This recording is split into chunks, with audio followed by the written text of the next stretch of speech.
Welcome to this broadcasted press release with mine company Leading Edge Materials with an update on their project Norra Kärr. To share the latest development, I have in the virtual studio the CEO, Mr. Kurt Budge. Please welcome Kurt. Hello, Matthias. Nice to see you again. On Tuesday, the EU announced 47 raw materials projects that was awarded strategic status, among which Norra Kärr, 100% owned by Leading Edge Materials, was not included. What was your reaction to this? Well, it would have been nice to have been on the list, but since we submitted the application last August, there's been a lot of progress made by the company. So that wasn't really captured in our application that we made last year. And what we said in the press release we put out yesterday in reaction to the announcement is that we will reapply. And when we reapply, we'll be in a much better position.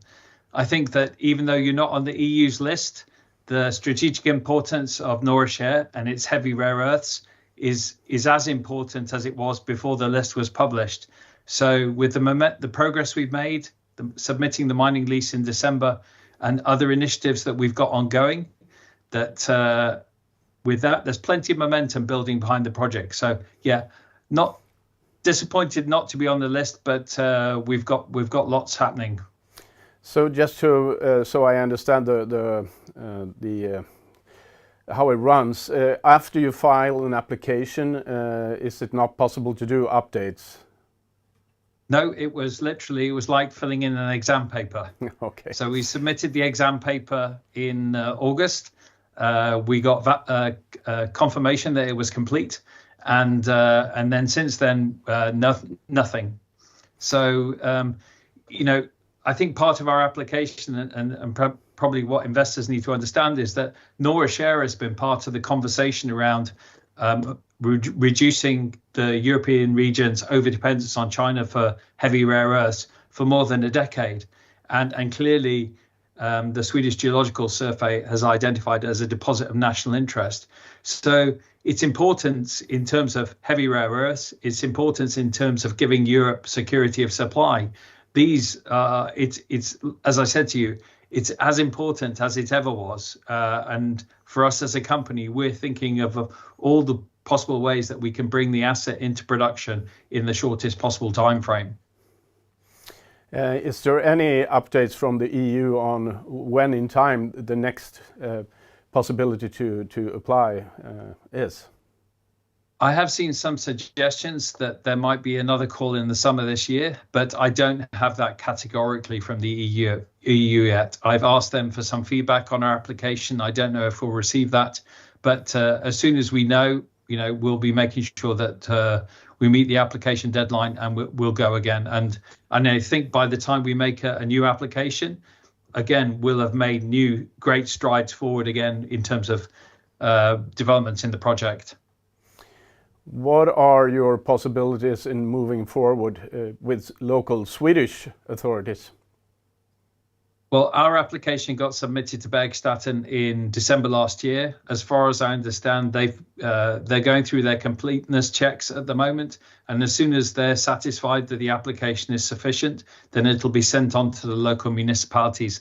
And when that happens, it really gives us the opportunity as a company to engage with our stakeholders in the area around Norra Kärr and to do what we've been waiting to do, which is now to start giving updates and more communication on how the project will be developed in the future, and also trying to give some clarity around the actual design, because we as I think I've explained to you before, we had this fundamental shift in 2021 where at the Norra Kärr site, it's now effectively a quarry, and that quarry will produce a heavy rare earth concentrate, but also industrial minerals. Nepheline cyanide is a product that we're investigating at the moment.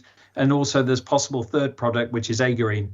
So we have many opportunities to create commercial value from Norra Kärr. And so we're, explain all the technical changes with regards to the project and also for the markets to explain the commercial opportunities with regards to the project.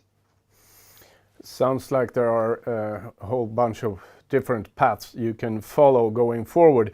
When can we expect updates on the process? Yeah, well, somebody asked me yesterday, having not got strategic project status, is that delaying you? Is that stopping you in your tracks? And the honest answer is no. I don't think I've ever been busier. So it's that updates on the mining lease application, the bearbetningskoncession, and then also in terms of the work that we're doing about the rapid development plan for bringing Norra Kärr into production in the shortest possible time frame. There's a lot of thinking going into that so that we can come up with more definitive timescales. And then what we're doing at the moment on the nepheline cyanide and the agarine that I talked about, we've got a test work program ongoing. Once we get the results of that, we're able to actually then start to investigate those markets properly, the segments that we can target and the pricing that we can get for various products. That information will enable us to update our financial model, because when we did do the financial analysis in 2021, we took very low estimates for nepheline cyanide prices. And so we believe there's a lot of financial upside to be gained from updating those prices. And then in addition to that, we're looking at how we, I've been talking specifically when we've applied for the strategic project status about the quarry. So that's one part. We're actually doing quite a lot of work on the test work needed to then process the heavy rare earth concentrate. And we're also looking at how do we build the capability in the company to be able to establish what I talked about in December, which was a rare earth processing hub in Sweden. So, there's a lot going on at the moment, and that should generate good news flow for the markets in the coming months. Yeah, you definitely have reduced risks in the company with this process you've been doing. Can you say anything on what you expect will happen to prices of the heavy earth, rare earth elements? I think there's a lot at play at the moment, and clearly I don't think anyone can probably forecast what's going to happen to prices, and fundamentally that's driven because of the huge uncertainty we have. We saw with the new president in the US that he initially, even before he took office, reached out to Greenland, and I understand his vice president is going there any day now. So, they're still reaching out to Greenland, and clearly Donald Trump has also made overtures to Ukraine, even though we don't believe that Ukraine has viable rare earth elements. So you've got that, and then you've got the behavior of the Chinese and what they plan to do in terms of the trade war that's taking place effectively between the US and China. And within all that, and the conversation in Europe, it seems, both in the battery space, and I was at a conference in Brussels last week, and in the rare earths, is around security of supply and localization. And so what you don't have yet is that those factors have not fed their way into prices that the market is willing to pay. The price that we see in the market is still dominated by the Chinese. So there's lots of moving pieces in this. So it's very difficult to forecast what future prices will look like from a market perspective. I think what we will do as a company, as we go further down the development path this year, we've got a firm focus on partnerships and offtakes where we can have long-term contracts. Because I think what we have in Europe, and it's always strange for me to say we, given I'm a British citizen, but I never wanted to leave Europe, that we have the opportunity to collaborate and form those strong partnerships that mean we then have a sustainable business model.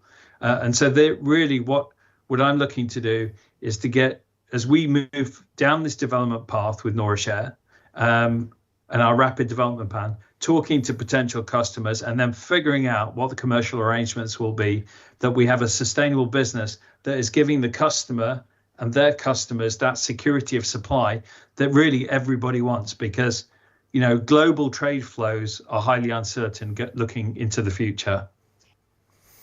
Okay, thank you, Mr. Kurt Budge. That was all my questions for today. Good luck going forward.